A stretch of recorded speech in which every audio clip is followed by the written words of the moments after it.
ओबैंग क्राम्पा second hand furniture दरामद करते हैं ताकि घाना में अपने आबाई शहर अखरा में फ़रोख्त कर सकें, लेकिन उन्हें अपने अखराजात पूरे करने में जदोजहद करना पड़ती है। घाना में इस साल अफराते ज़र की शरह 40% तक पहुंच गई है और अमरीकी डॉलर के मुकाबले में करेंसी की कदर तकरीबन निस्फ रह गई है। जितनी रकम एक कंटेनर की दरामद पर लगती थी वो इन दिनों दोगुनी हो गई है। वही सामान वही मिकदार, लेकिन रकम दोगुनी कर दी गई है। पूरी दुनिया में मरकजी बैंकों ने तवानाई के इंतहाई बुलंद कीमतों से पैदा होने वाले अफराते ज़र पर काबू पाने के लिए शराय सूद को तेज़ी से बढ़ाया है। अमरीकी फेडरल रिजर्व ने डॉलर को मजबूत करने के लिए सन 2022 में शराय सूद में 7 बार इजाफा किया। लोग अशिया खरीदते हैं, अशिया बेचते हैं, लेकिन इन दोनों के दरमियान वक्फा होता है।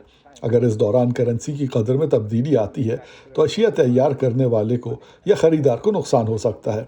और ये भी याद रखिए कि ये सब अफराते ज़र से जुड़ा हुआ है, और ना सिर्फ अफराते ज़र से बल्कि अफराते ज़र की तवक्कुआत से। इसलिए अगर मैं बर्गर बेच रहा हूँ तो मुझे अब इसकी कीमत कितनी रखनी चाहिए? क्या मुझे इसकी कीमत हर रोज़ बदलनी चाहिए? गैर यकीनी सूरत हाल ने आलमी माइशत को मुतासर किया है। सन 2023 में सिर्फ 2.2% शरह नमू की पेशगोई की गई है, जो पिछले साल के 5% से जायद की शरह से कम है।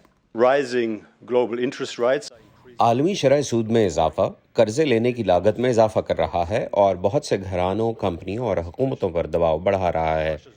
यूक्रेन के खिलाफ रूस की जंग कम आमदनी वाले मुल्कों के हालात और भी बदतर कर रही है।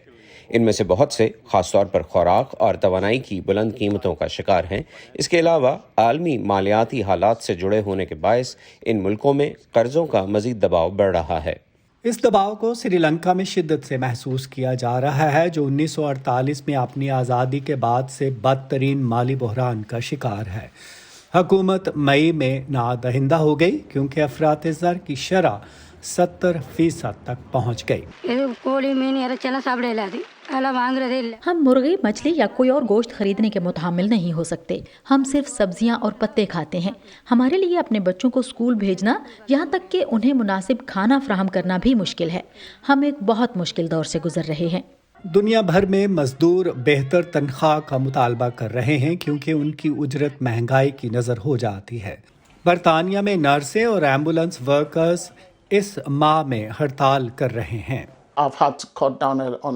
मुझे बच्चों की बहुत सी चीज़ों में कटौती करनी पड़ी है, जो ज़रूरियात ज़िंदगी के बुलंद अखराजात की वजह से उन्हें फराहम नहीं कर सकता।